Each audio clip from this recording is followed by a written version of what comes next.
डंडी स्कॉटलैंड में वाक़या शॉपिंग स्टोर के 10 से ज़्यादा मुलाजिमीन में कोरोना वायरस की तशख़ीस। स्टोर में काम करने वाले 44 अफराद को आइसोलेट कर दिया गया है। पाकिस्तानी कम्युनिटी की बड़ी तादाद इस स्टोर से ख़रीदारी करती है।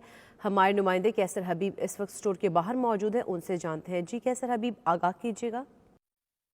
जिस वक्त मैं मौजूद हूँ डंडी के बहुत मशहूर retail park Kingsway retail park में, और आप मेरे अकब में पीछे देख सकते हैं कि यहाँ पे टेस्को एक्स्ट्रा का बहुत बड़ा स्टोर है जो कि 24 घंटे खुला रहता है यहाँ की आवाम के लिए। 23 दिसंबर के बाद यहाँ पे लोगों का इतना ज़्यादा रश था, लोगों ने शॉपिंग की और इसको क्रिसमस ईव तक लेके गए, लेकिन उसके बाद यहाँ पे इनके 10 मुलाजमीन में कोविड-19 पॉजिटिव निकल आया है, जिसकी वजह से तकरीबन 40 अफराद को आइसोलेशन का कह दिया गया है। और यहाँ पे जब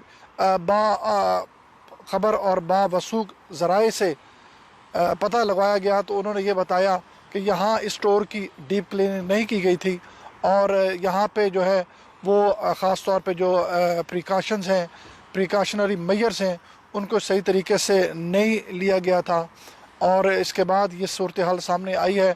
इस चीज़ को देखते हुए यहाँ की निकोला स्टर्जन जो है फर्स्ट मिनिस्टर, उन्होंने ये हदायत जारी की हैं कि आने वाले हॉगमनी में, जिसको यहाँ पे न्यू ईयर का हॉगमनी के नाम से बुलाया जाता है स्कॉटलैंड में, उस पे भी लोगों के घरों में आने जाने पर पाबंदी होगी और ये पाबंदी बरकरार रहेगी और इस हदायत के साथ कि वही सोशल डिस्टेंस और मास्क का इस्तेमाल जारी रखा जाएगा। जी।